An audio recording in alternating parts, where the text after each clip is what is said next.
यह चुनाव का मुद्दा नहीं है। हमारे विपक्ष वालों के पेट में जरूर दर्द होने लगता है। रामलला का भव्य मंदिर बन रहा है, इसका दर्द हमारे विपक्ष के साथियों को है कि क्यों बन रहा है। हमने तो राम भक्तों पर गोली चलाई थी, हमने तो भगवान राम के अस्तित्व को नकारने का काम किया था, फिर भी देश की सर्वोच्च अदालत का फैसला हो गया। हमने तो सारे भेद तोड़ करके गठबंधन करके मोदी जी को सरकार में आने से रोकने का काम किया था, लेकिन फिर सरकार बन गई, फिर फैसले आने के बाद मंदिर भी बन रहा है। बाबा विश्वनाथ जी का धाम, जो औरंगजेब मुगल आक्रमणकारी उसके समय से जो तहस नहस करके छोड़ा गया था, एक छोटे स्थान पे थे, आज हजारों हजार की संख्या में एक साथ शिव भक्त जा सकते हैं, बाबा विश्वनाथ का दर्शन कर सकते हैं, जलाभिषेक कर सकते हैं। तो ऐसा ही मेरे कन्हैया का भी स्थान हो जाए, यह सबकी कामना है, ये केशव प्रसाद की नहीं। तो केशव जी, ये माना जाए कि चुनाव में 5 साल आपकी सरकार थी, तमाम काम हुए, तो चुनाव में मुद्दा डेवलपमेंट का रहेगा, हिंदुत्व का रहेगा, मंदिर का रहेगा, किस थीम पे आप लोग आगे बढ़ेंगे? चुनाव का मुद्दा तो विकास है। हम विकास के मुद्दे पर चुनाव लड़ने के लिए मैदान में हैं, लेकिन विपक्ष विकास के मुद्दे पर चुनाव लड़ने से भाग रहा है। उसको लगता है कि विकास के मुद्दे पर अगर हम आएंगे तो हमारे कार्यकाल की परीक्षा ली जाएगी, तुलना की जाएगी कि सपा ने क्या किया, बसपा ने क्या किया, कांग्रेस ने क्या किया और भारतीय जनता पार्टी की केंद्र और प्रदेश की सरकार ने क्या किया। तो कांग्रेस का कुनबा तो 60 साल में जो नहीं किया है, माननीय प्रधानमंत्री श्री नरेंद्र मोदी जी के नेतृत्व में हमने 7 साल के अंदर उससे ज्यादा काम करके दिया है। जो सपा बसपा बुआ भतीजा सब मिल करके 15 साल में नहीं किए, उससे ज्यादा काम हम आदरणीय योगी जी की अगुवाई में 5 साल के अंदर करके देने का काम किया, जिसमें 1.5 वर्ष कोरोना की भी भेंट चढ़ गया, लेकिन उसके बाद भी हमने अच्छा काम किया और इसका ही रिस्पांस हमें मिल रहा है। इसीलिए विपक्ष में बौखलाहट है, घबराहट है। और 2017 के बाद 19 हार, 14 हारे, 17 हारे, 19 हारे, अब 22 भी वो हारने जा रहे हैं। जनता कमल खिलाने जा रही, भाजपा को जिताने जा रही। केशव जी, एक जैसा बताया जा रहा है कि बीजेपी के सारे वरिष्ठ नेता इस बार चुनाव लड़ेंगे। आप पहले भी सांसद रहे, विधायक रहे, सांसद रहे, प्रदेश अध्यक्ष रहे, अब डिप्टी सीएम है। तो इस बार इस असेंबली चुनाव में आप असेंबली चुनाव लड़ेंगे, कोई कॉन्स्टिट्यूएंसी से लड़ेंगे, कुछ आपने तय किया है? देखिए, व्यक्ति हमारे यहाँ तय नहीं करता है कि मैं क्या करूंगा। पार्टी तय करती है कि पार्टी का कार्यकर्ता जो है वो क्या करेगा। सार्वजनिक जीवन में अगर हम काम कर रहे हैं, राजनीति के क्षेत्र के माध्यम से समाज की सेवा कर रहे हैं, व्यक्तिगत मेरी इच्छा ये जरूर, मैं चाहता हूं कि चुनाव लड़ करके आऊं, विधानसभा लड़ करके आऊं, लोकसभा लड़ करके आऊं, जो भी जैसी व्यवस्था होती है। लेकिन पार्टी अगर कहेगी कि नहीं आपको ये नहीं करना है तो फिर नहीं लड़के आना है, आपको दूसरा काम करना है, तो अलग मेरी इच्छा है कि मैं चुनाव लड़ करके आऊं। के कुछ ही दिन बचे हैं, नॉमिनेशन शुरू होने वाले हैं, तय हो गया होगा। आप पहले विधायक रहे एक सीट से, क्या वहीं से दोबारा? पूरी तैयारी है। उत्तर प्रदेश में हर सीट कमल के फूल के खाते में आवे, इसका हम प्रयास करते हैं।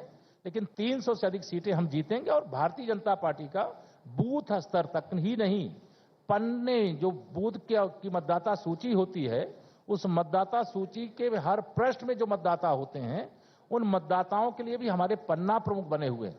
और हमारा काम पन्ना प्रमुख से शुरू होकर के, बूथ के त्रिदेव से शुरू होकर के, हमारे शक्ति केंद्र, मंडल, विधानसभा, जिला, क्षेत्र, प्रदेश, पूरी संरचना है हमारे। जितना मजबूत संगठन भाजपा का है, भाजपा के संगठन की तुलना में मुझे अहंकार बस नहीं, पूरे आत्मविश्वास से ये कहने पे गर्व होगा कि सारे विरोधी दलों के संगठन के जो तंत्र हैं, उनकी तुलना में भाजपा का संगठनात्मक तंत्र सबका मिलाकर के आधा है, भाजपा का 75% है। तो आप चुनाव में जा रहे हैं, किसको अपना प्रमुख प्रतिद्वंदी मान रहे हैं? ऑपोजिशन में कौन है, किससे भाजपा की लड़ाई है? देखिए, मैं मानता हूं कि उत्तर प्रदेश के अंदर भारतीय जनता पार्टी का प्रतिद्वंदी जिसे अपने को मानना हो वो मान ले, लेकिन मुझे नहीं लगता है कि सारे विरोधी मिलकर के भी भाजपा के प्रतिद्वंदी जब 2019 के लोकसभा चुनाव में नहीं बन पाए, तो ये आपको भी मनमोहन जी समझ में, ध्यान में आ जाना चाहिए कि जब 2019 में सपा बसपा लोकदल और अमेठी की लोकसभा सीट पे सपा बसपा का समर्थन और कांग्रेस के राष्ट्रीय अध्यक्ष की पराजय, इससे ही बड़ा और क्या संदेश है? जनता चाहती है कि सपा बसपा कांग्रेस, मतलब ये प्रदेश की बर्बादी, देश की बर्बादी के प्रतीक हैं, इसलिए इनको हराओ, भाजपा को जिताओ, माननीय मोदी जी को फिर से प्रधानमंत्री बनाओ।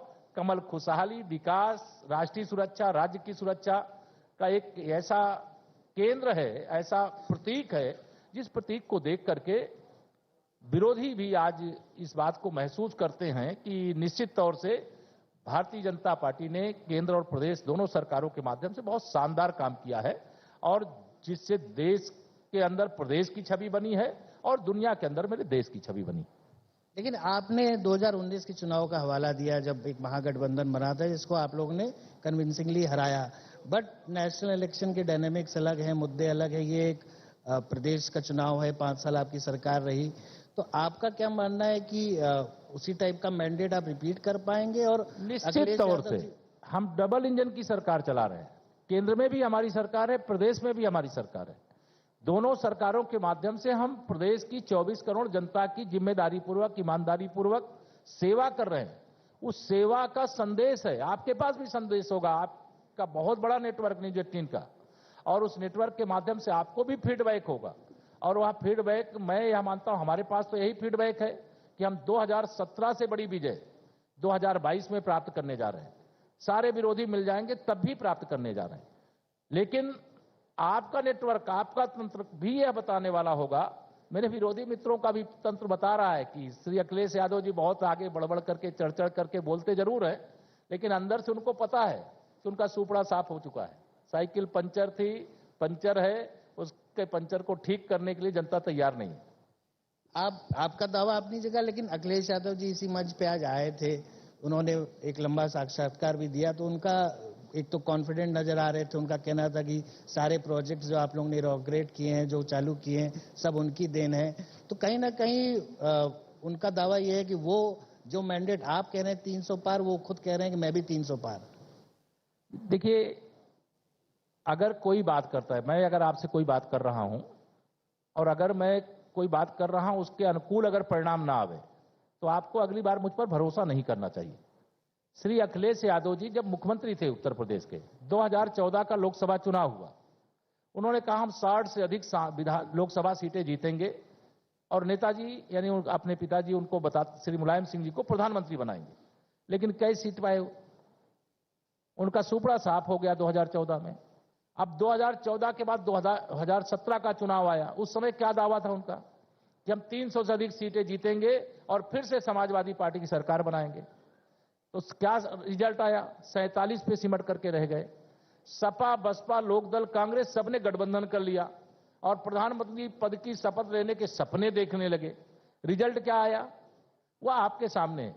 3 बार जिसका दावा फेल हो जाए उस व्यक्ति के दावे पे विश्वास करना, मैं यह मानता हूं कि श्री अखिलेश यादव जी जो बोलते हैं, उनके पार्टी के नेता कार्यकर्ता तो छोड़िए, जनता तो छोड़िए, उनके नेता भी उन पर भरोसा नहीं करते होंगे। मैं मानता हूं कि जिस प्रकार का फीडबैक उनको मिल रहा है, जनता यह एक तरह से संदेश दे रही है, श्री अखिलेश यादव जी बंद करो तैयारी 22 में, आगे तैयारी शुरू करो 27 में। 22 के लिए उनके लिए दरवाजे जनता ने बंद कर दिए हैं, 27 में तैयारी करेंगे, देखते हैं क्या होता है। भारतीय जनता पार्टी की दृष्टि से मैं यही कहूंगा कि ये 2017 से लेकर के 22 तक तो एक उत्तर प्रदेश के लिए ये टेलर था। असली फिल्म तो 2022 से 27 तक आपको दिखाई देगी, जिसमें लगेगा कि उत्तर प्रदेश कैसे बदल गया, कैसे आगे बढ़ गया, कैसे विकास हो गया, कैसे गुंडे बिल में घुस गए, कैसे अपराध पर नियंत्रण हो गया, कैसे दंगे रुक गए, कैसे गरीबी रेखा से लोग बाहर आ गए, कैसे मजदूरों के जीवन में खुशहाली आ गई, कैसे भर्तियों से भ्रष्टाचार पर लगाम लग गई। जो सारे विषय जब उस पर आप जाएंगे तो आपको ध्यान में आएगा। करना पड़ा, और जब उनके पिताजी मुख्यमंत्री थे तब उनके पिताजी ने राम भक्तों पर, जो मंदिर में केवल दर्शन करने जा रहे थे, उन पर गोली चलवाने का काम किया था। तो भाजपा की वैचारिक विजय है। केशव जी, अब चुनाव आ गया तो जाहिर तौर पे पॉलिटिकल कमेंट्स भी तीखे होने लगे, तीखे स्टेटमेंट आने लगे। आपने भी प्रयागराज में व्यापारियों के सम्मेलन में कहा कि जालीदार टोपी वाले पहले पिस्टल लेके घूमते थे, प्रॉपर्टी कब्जा करते थे। तो कहीं ना कहीं ये एक बिरादरी, जाति विशेष टिप्पणियां, धार्मिक टिप्पणियों के विवाद के रूप में देखा जाता है। देखिए मनमोहन जी, मैं आपको बता दूं और न्यूज 18 के माध्यम से मैं प्रदेश और देश के दर्शकों को भी बताना चाहता हूं, आपको शायद प्रयागराज और उसके आसपास का इतिहास नहीं मालूम, इसलिए आप मुझसे ये सवाल जरूर कर रहे हैं। और यह सवाल आप इसलिए कर रहे हैं कि मैंने लुंगी छाप गुंडे और जालीदार टोपी वाले कहा था। अब आजकल लाल टोपी वाले भी उसमें जुड़ गए। लाल टोपी वाले हों, जालीदार टोपी वाले हों, लुंगी छाप गुंडे हों या किसी प्रकार के गुंडे अपराधी हों, वो सब समाजवादी पार्टी के रिश्तेदार ही मान लीजिए उनको। जो हालात समाजवादी पार्टी के उस समय के नेताओं ने प्रयागराज के अंदर 100 चौराहे ऐसे रहे होंगे जहां या चौराहों पर बैठ करके बहू बेटियां उस रास्ते से निकल नहीं सकती, इतनी अश्लील हरकतें करते थे। व्यापारी हो, उद्योगपति हो, उसके जीवन को पूरी तरह से खतरे में डाल करके रखा था। जो मैंने कहा है वह प्रयागराज वाले जानते हैं, प्रदेश के और कई जिले वाले जानते हैं। उसको जो लोग धर्म से जोड़ने की कोशिश कर रहे हैं, वो मुसलमानों से जोड़ने की कोशिश कर रहे हैं। भाजपा सबका साथ सबका विकास, भाजपा का नारा गरीब गरीब एक समान, हिंदू हो या मुसलमान, हम इस भाव से काम करते हैं। लेकिन गुंडे को गुंडे कहेंगे, अपराधी को अपराधी कहेंगे, माफिया को माफिया कहेंगे, दंगाई को दंगाई कहेंगे और उनके खिलाफ कार्रवाई भी करेंगे। तो सर, मतलब कुल मिला के आपकी बातों से ही समझ में आ रहा है कि ऑपोजिशन में टारगेट में आपके समाजवादी पार्टी, वही मुख्य विपक्ष पार्टी। देखिए, सपा, बसपा, कांग्रेस, लोकदल, ये सब एक ही थैली के चट्टे बट्टे। ये इनको कुछ अलग करके अगर आप देखेंगे तो इस सवाल का जवाब जो भी नेता सपा का आवे तो उनसे पूछ लेना, कांग्रेस के कोई नेता आपके साथ बातचीत करने के लिए हमें उनसे पूछ लेना कि बतावें रायबरेली और अमेठी में कांग्रेस की नेता सोनिया जी के और कांग्रेस के उस समय के अध्यक्ष राहुल गांधी जी के खिलाफ इन लोगों ने कैंडिडेट क्यों नहीं उतारा। तो इनको मैं अलग अलग समझूं। इनकी बैसाखी पर श्री मनमोहन सिंह के नेतृत्व में 10 साल तक देश में सरकार चलती रही, इनको अलग अलग कैसे मान लिया जाएगा। लोकसभा का चुनाव या मिलकर के भारतीय जनता पार्टी के खिलाफ लड़े हैं, इनको अलग कैसे मान लिया जाएगा। ये सब एक ही हैं, अलग अलग चेहरे लगा करके आए हैं, लेकिन जनता इनको पहचानती है कि कौन है। मतलब आपको लगता है जैसे इस चुनाव में कांग्रेस के साथ एक सपा का बिहाइंड द सीन कोई अलायंस होगा, कुछ सीटों पे डिस्कशन होगा, अपने हिसाब से कैंडिडेट उतारेंगे, कुछ एक ऑफिशियल अलायंस ना हो कि एक अनऑफिशियल अलायंस की तैयारी कर रहे हैं दोनों विपक्ष। वो जो भी तैयारी कर ले, हम उनकी तैयारी की चिंता नहीं कर रहे हैं, वो अपनी चिंता करें। हम तो जनता की चिंता कर रहे हैं, अपने कार्यकर्ताओं पर भरोसा कर रहे हैं। और डबल इंजन की सरकार के द्वारा जो काम किए हैं, गांव गरीब किसान के लिए, मजदूर के लिए, जो बिजली गायब थी समाजवादी पार्टी की सरकार में, बिजली लाने का काम किए, कानून व्यवस्था ध्वस्त थी उसको पटरी पर लाने का काम किए, दंगा प्रदेश बना दिया था हमने, दंगा मुक्त प्रदेश बना देने का काम किया, पूरे उत्तर प्रदेश की अर्थव्यवस्था चौपट हो रही थी उसको पटरी पर लाने का काम कर दिया। श्री अखिलेश यादव जी को मुझे कभी कभी लगा करता है कि वो जैसे उनको लग रहा है सत्ता जा रही है, जैसे श्री राहुल गांधी जी इटली चले गए हैं, वैसे मैं नहीं जानता हूं कि उनके दोस्त हैं। 2017 में जब चुनाव लड़ रहे थे तो उस समय ऐसी चर्चा होती थी, उनको भी ये ध्यान में आ गया है कि 2022 भी चुनाव हारने जा रहे हैं। अब 400 सीट का अगर वो दावा करते हैं तो उनकी बात पर कौन भरोसा करेगा। अगर वो कहते कि हम 47 सीटें अपनी 2022 में बचा लेंगे, तब उनकी बात पर कोई भरोसा करता। बसपा आवे वो कहे कि हम अपनी 19 सीटें बचा लेंगे तो भरोसा करते।